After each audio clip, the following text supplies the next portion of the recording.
Shalom, selamat pagi sahabat-sahabat BBL TLW. Pada hari ini, Kamis 6 Februari 2025, kita masih akan belajar dari topik menggunakan karunia-karunia pelayanan.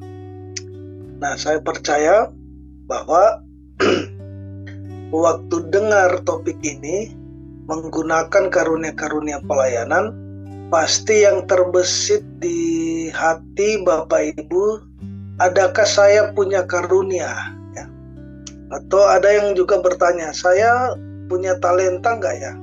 Karena cenderung kita menghadapi banyak orang yang waktu kita ajak untuk gabung dalam sebuah ministry, sebuah pelayanan, masih ada juga yang bilang nggak bisa, saya nggak bisa, ya. Saya nggak mampu, atau kamu aja, saya bagian bantu-bantu aja di belakang, saya pasti dukung dan lain sebagainya. Karena itu saya rindu mulai dengan mengingatkan lagi bahwa siapa kita di dalam Kristus, apa yang kita miliki. Karena kalau kita mengerti identitas kita di dalam Kristus, apa yang kita miliki, maka harusnya pertanyaan tadi itu bisa kita jawab, ya. Galatia 4 ayat 6 berkata bahwa Allah menyuruh roh anaknya ke dalam hati kita yang berseru, ya Aba, ya Bapa. Kemudian Roma 8 ayat 11 juga menegaskan bahwa roh yang membangkitkan Yesus dari antara orang mati itu tinggal di dalam kita, yang menghidupkan tubuh kita yang fana ini oleh rohnya yang tinggal di dalam kita. Selanjutnya ada juga 1 Korintus 6 ayat 19, di situ juga dibilang, atau tidak tahukah kamu bahwa tubuhmu adalah bait Roh Kudus yang diam di dalam kamu, Roh Kudus yang kamu peroleh dari Allah, dan bahwa kamu bukan milik kamu sendiri. Jadi dari pengantar ayat ini kita diingatkan lagi bahwa di dalam kita ini ada roh Allah. Di dalam diri kita ini ada roh yang membangkitkan Kristus dari antara orang mati. Kita ini bait Allah. Jadi kalau dibilang ada karunia atau talenta atau tidak, harusnya dengan mudah kita bisa jawab, ya, kita bisa melayani karena kita ini bait Allah. Dan dari dalam kita akan mengalir karunia-karunia, ya, akan mengalir talenta untuk melayani orang-orang di sekitar kita. Jadi kita bisa melayani bukan karena diri kita sendiri, bukan karena kemampuan kita, tapi karena roh Kristus yang di dalam kita.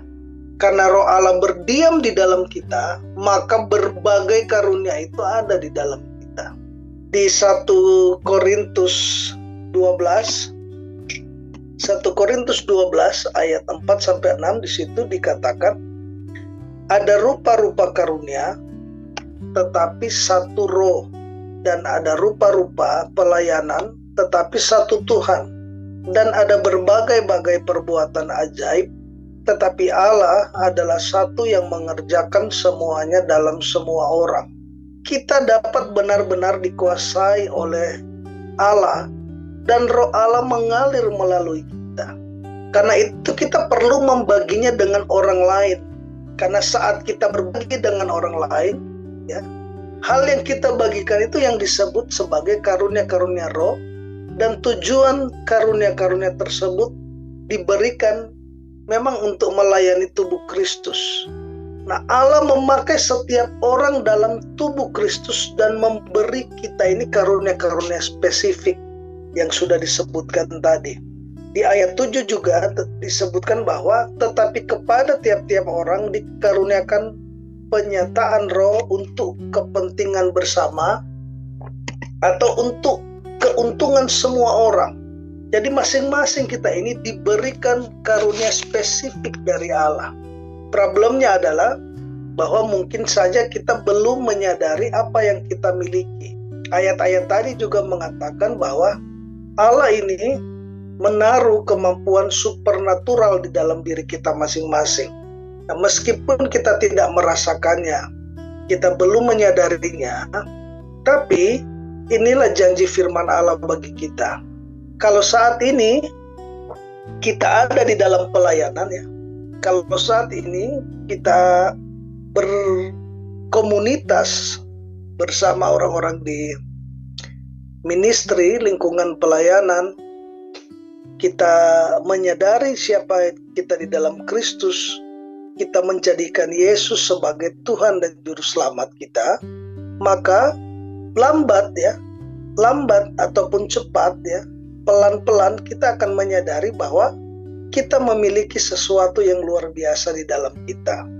Di 1 Korintus 12 dikatakan bahwa seperti karunia untuk berkata-kata dengan hikmat, berkata-kata dengan pengetahuan, membedakan bermacam-macam roh, mengadakan mujizat, karunia untuk menyembuhkan dan lain-lain. Jadi ada karunia-karunia lain yang tercantum di dalam Roma 12.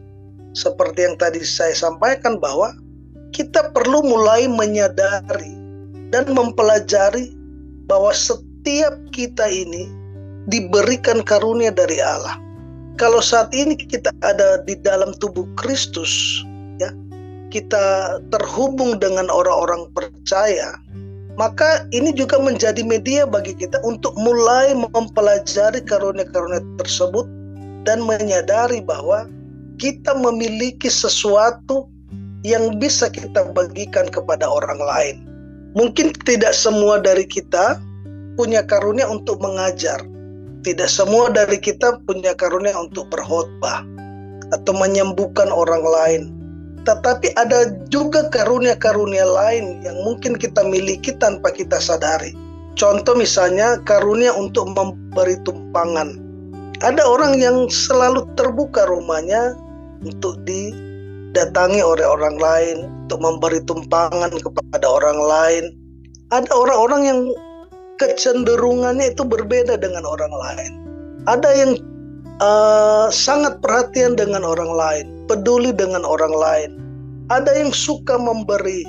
Kita mungkin tidak suka berdiri di depan mimbar, tapi kita suka melakukan segala sesuatu di belakang, mempersiapkan segala sesuatu ya. Ada orang cekatan mengurus konsumsi, cekatan mengurus perlengkapan, cekatan mengurus audio visual ya. Minat kita berbeda-beda, karakter kita berbeda-beda. Tapi prinsipnya sekali lagi bahwa ada hal-hal dari diri kita yang bisa kita pakai untuk memberkati orang-orang ya. Ada yang tidak punya waktu di dalam pelayanan, tetapi dia diberi karunia untuk memberi ya, kemampuan untuk menghasilkan dana, mendukung pelayanan. Ada banyak hal yang bisa kita beri buat pelayanan. Karena sekali lagi, Roh Allah itu ada di dalam kita. Roh yang membangkitkan Kristus Yesus ada di dalam kita. Dan di dalam Kristus ya, terkandung berbagai karunia-karunia ilahi yang mungkin belum kita sadari itu bisa dipakai untuk melayani orang-orang di sekitar kita. Tanpa kita sadari bahwa kita memiliki kemampuan supernatural. Kita punya karunia, kita punya talenta, kita punya cara pandang ya, untuk melihat hal-hal tertentu. Tapi tentunya hal tersebut memerlukan waktu dan latihan ya. Waktu kita mulai melayani, tidak segala sesuatu langsung jadi dengan sendirinya, langsung sempurna, langsung baik. Saya ingat waktu saya mulai WL di TLW, waktu saya pertama kali jadi WL ya, lagu pertama langsung false ya, langsung salah. Udah nyanyinya kenceng, nadanya salah lagi. Tapi sebelum saya melayani, saya sudah menetapkan di hati saya bahwa saya tidak mampu, saya terbatas Tuhan. Dan saya tahu Roh Allah bekerja melalui saya, sehingga saya belajar untuk tidak melihat kekurangan saya dan tidak melihat respon orang. Jadi begitu berdiri di depan Tuhan, Tuhan yang bekerja melalui saya ya. Dan apapun hasilnya, itulah yang terbaik yang saya beri buat Tuhan. Jadi begitu salah, saya bisa menerimanya dengan sukacita. Begitu salah, saya tidak down ya, tidak kecewa. Saya mengajak juga Bapak Ibu semua bahwa apa yang ada di tangan kita, apa yang ada di diri kita, sekecil apapun, berilah buat Tuhan. Kalaupun kita salah, kalaupun kita kurang, itu tidak membuat kasih Tuhan berkurang bagi kita. Sebab kita ini orang-orang yang memiliki anugerah. Apapun yang kita terima dari Tuhan, itulah yang kita berikan bagi orang-orang di sekitar kita. Itulah yang kita berikan bagi pelayanan, bagi ministry, untuk membangun kerajaan Allah itu di dunia ini. Dan saya percaya ketika kita makin dalam di dalam Kristus, firman-firman memenuhi kita, firman-firman memperlengkapi kita, dari satu karunia, kita akan mulai menyadari bahwa kita juga punya karunia menyanyi, kita punya karunia mengajar, kita punya karunia menasehati, kita punya karunia memberi, kita punya karunia berbahasa roh, menafsirkan berbahasa.